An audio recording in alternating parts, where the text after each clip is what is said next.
22 जनवरी 2024 अयोध्या में राम मंदिर और रामलला की मूर्ति प्राण प्रतिष्ठा का पूरा कार्यक्रम देश के तमाम दिग्गजों की मौजूदगी या कहें वीवीआईपी की मौजूदगी, एक ऐसी मौजूदगी जिसमें इस देश का असल क्रीम मौजूद था, जिसकी पूरी संपत्ति का अगर आकलन कर लीजिएगा तो यह देश छोटा लगेगा, यह लोग बड़े दिखाई देंगे। आज भारत के प्रधानमंत्री नरेंद्र मोदी जिन बातों का जिक्र अयोध्या में प्राण प्रतिष्ठा के बाद कर रहे थे, हमें लगता है आज उस पर गौर करना होगा। जिस राजनीति के आश्रय न्याय के हक का सवाल उठाते हुए कांग्रेस और उसके नेता राहुल गांधी नॉर्थ ईस्ट से निकलकर पश्चिम भारत में पहुंचने की दिशा में चल पड़े हैं, क्या उसे रोकने की परिस्थिति मौजूदा वक्त की राजनीति कर तो नहीं रही है, या धर्म की राजनीति कहीं उस यात्रा को रोकना तो नहीं चाहती है? दरअसल भगवान श्री राम या राम राज्य का मतलब या राम का मतलब होता क्या है? और दूसरी तरफ राजनीति के आश्रय मंदिर में जाकर पूजा अर्चना कर कर आगे बढ़ने की सोच के मतलब होते क्या हैं? तो इस दोराहे पर आज आप खड़े हो जाइए और जरा दोनों परिस्थितियों को समझने की कोशिश जरूर कीजिएगा, क्योंकि हमने पहले ही कहा है, धर्म से बड़ी राजनीति कुछ होती नहीं और राजनीति से बड़ा धर्म कुछ होता नहीं। प्रधानमंत्री नरेंद्र मोदी ने आज भगवान श्री राम की व्याख्या जो की, वो तकरीबन 50 से 55 सेकंड के भीतर उन्होंने बतला दिया कि राम को आप कैसे देखें, कैसे समझें। ये राम के रूप में राष्ट्र चेतना का मंदिर है। राम भारत की आस्था है, राम भारत का आधार है, राम भारत का विचार है, राम भारत का विधान है, राम भारत की चेतना है, राम भारत का चिंतन है, राम भारत की प्रतिष्ठा है, राम भारत का प्रताप है, राम प्रवाह है, राम प्रभाव है, राम नीति भी है, राम नीति भी है, राम नित्यता भी है, राम निरंतरता भी है, राम विभु है, विशद है, राम व्यापक है, विश्व है, विश्वात्मा है। जाहिर है इस राम में तो सब कुछ समा गया, पूरा विश्व समा गया, और शायद भारत जैसी जगह पर यहां का हर सामाजिक, सांस्कृतिक, राजनीतिक, आर्थिक वो तमाम परिस्थितियां समा गई जिसमें हम और आप राजनीति के आश्रय उसे टटोलने की कोशिश कर तो नहीं रहे हैं। क्योंकि राम राज्य है या राम की मौजूदगी है, वह तो दरिद्रगी भी नहीं देखती है, वो इस देश के भीतर की उस मुफलिसी गरीबी को देखेगी नहीं, उसे दूर करना चाहेगी। वो चाहेगी कि एक समानता का भाव हो, वो चाहेगी एक दूसरे से ईर्ष्या ना हो, नफरत ना हो, सब कुछ एक साथ चले, एक साथ मिले। लेकिन इन परिस्थितियों के भीतर भारत शायद पहली बार इतनी बड़ी असमानता से गुजर रहा है, जहां पे राजनीतिक सत्ता ने अगर आंखें मूंद ली और राम राम कहना शुरू कर दिया, उसके बाद यह समाधान है या विकृति है राजनीति की, इसको भी समझना होगा। इस देश के भीतर में राम राज्य की परिकल्पना लोगों के जहन में है। इस दौर में राजनीति के जरिए सामाजिक उत्पीड़न और सामाजिक सांस्कृतिक त्रासदी भी इस देश के जहन में है।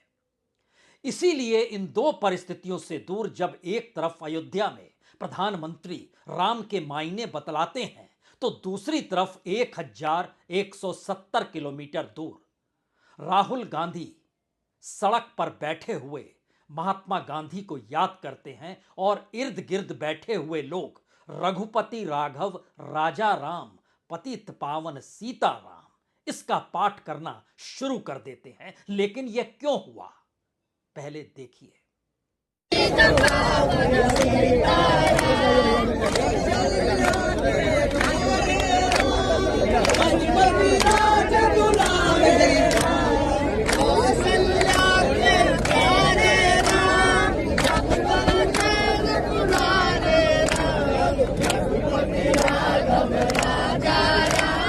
यह सोचने की बात है कि 22 जनवरी 2024 को एक तरफ अयोध्या में प्राण प्रतिष्ठा का कार्यक्रम और इस देश के तमाम नामचीन लोगों की मौजूदगी, और वहां से 1000 किलोमीटर दूर इस देश के सबसे पुराने राजनीतिक दल और उसकी राजनीतिक कवायद सड़क पर आकर इसलिए रुक गई क्योंकि सुबह सवेरे वह एक मंदिर में जाना चाहते थे।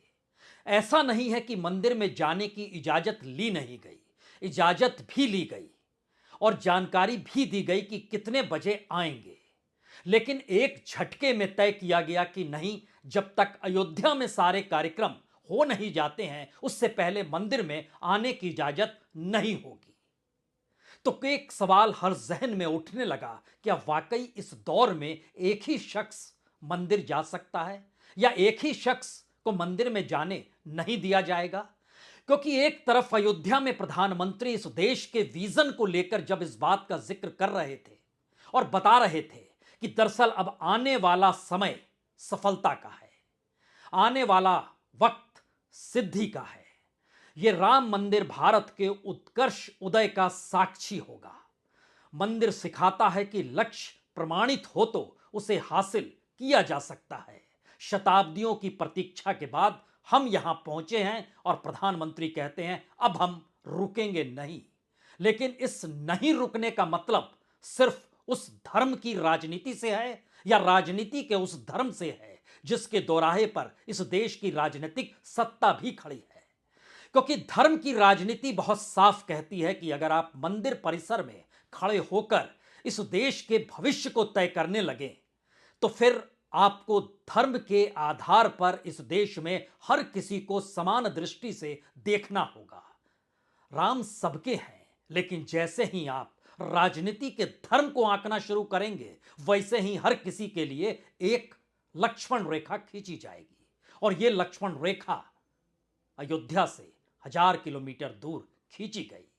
और इसीलिए वहां बैठे हुए और बैठने से पहले सवाल जवाब राहुल गांधी वहां के सुरक्षा कर्मियों से कर रहे थे, जो आदेश वहां की राजनीतिक सत्ता यानी वहां के मौजूदा सरकार की ही मानते हैं। और उनसे पूछ रहे थे कि दरअसल आप हमें जाने की इजाजत क्यों नहीं दे रहे हैं। और यही सवाल धीरे धीरे बड़ा होते चला गया और ये आवाज निकलकर आने लगी, क्या वाकई मंदिर में कोई एक ही शख्स जा सकता है, किसी दूसरे को जाने की इजाजत नहीं है? यह सवाल अयोध्या से 1170 किलोमीटर दूर निकला था, लेकिन इसकी आवाज दिल्ली को सुनाई दे रही थी। नहीं मैंने क्या गलती की कि मैं मंदिर नहीं डालूंगा? नहीं बताइए, नहीं मुझसे बात कीजिए प्लीज। मैंने आपने परमिशन दिया मुझे, नहीं आप मुझसे बात कीजिए। आपने परमिशन दिया, उन्होंने मुझे इनवाइट किया, मैं वहाँ हाथ जोड़ना चाहता हूँ, हाथ जोड़ना चाहता हूँ। मैंने क्या गलती की है आप मुझे बताइए, मैंने गलती क्या की? बुलाइए।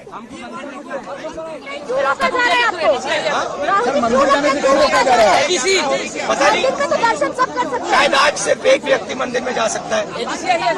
तो क्या यह माना जाए राजनीति से बड़ा धर्म कुछ नहीं, इसीलिए राहुल गांधी वहां पर संघर्ष करने के लिए आज सड़क पर बैठ गए, तमाम कार्यकर्ता बैठ गए, तमाम न्याय के हक की लड़ाई और उस यात्रा में निकले हुए तमाम यात्री बैठ गए और यह सोचकर बैठ गए कि दरअसल इससे बड़ी राजनीति कुछ हो नहीं सकती है। और राजनीति का धर्म कहता है कि धर्म के नाम पर राजनीति के आश्रय आज उसी के चौखट पर बैठ जाया जाए।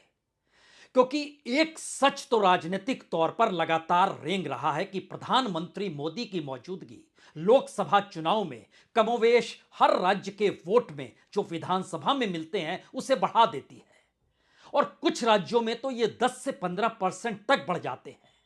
लेकिन यह भी समझना होगा कि असम एकमात्र राज्य है जहां पे प्रधानमंत्री मोदी की मौजूदगी वोट को बढ़ा नहीं पाती है और विधानसभा में जितने वोट मिलते हैं कमोवेश उसी के इर्द गिर्द लोकसभा में भी वोट मिलते हैं। और यह अंतर कांग्रेस और बीजेपी के भीतर का अंतर यह सिर्फ 1% का है, 1%। तो क्या यह सिर्फ और सिर्फ असम की सत्ता को बचाने के लिए और एक मोटी राजनीतिक लकीर दिल्ली के आश्रय खींचने के लिए वहां के मुख्यमंत्री या वहां की सरकार ने खींच डाली? लेकिन चुनाव अभी तो हो नहीं रहे हैं असम में, वहां चुनाव तो 2026 में होने हैं। तो 2024 में चुनाव हो तो कम से कम एक मोटी लकीर लोकसभा चुनाव के इर्द गिर्द कुछ इसी तरीके से रख दी जाए, और वह भी दिन 22 जनवरी का ही चुना जाए, क्योंकि अभी भी अगले 3-4 दिनों में कई मंदिर असम के पड़ेंगे इस यात्रा के बीच में। लेकिन आज ही इसे चुना गया रोकने के लिए। यानी हिंदूवादी पार्टी कौन है, इस देश में धर्म को कौन सी पॉलिटिकल पार्टी मानती है, इस देश में हिंदुत्व के आश्रय जिंदगी जीने की बात कौन सी पार्टी करती है, और दूसरी तमाम पार्टियां हिंदू से कितनी दूर है, हिंदुत्व से कितनी दूर है और मंदिर से कितनी दूर है, इस बात का जिक्र आज के दिन ना हो तो कब हो।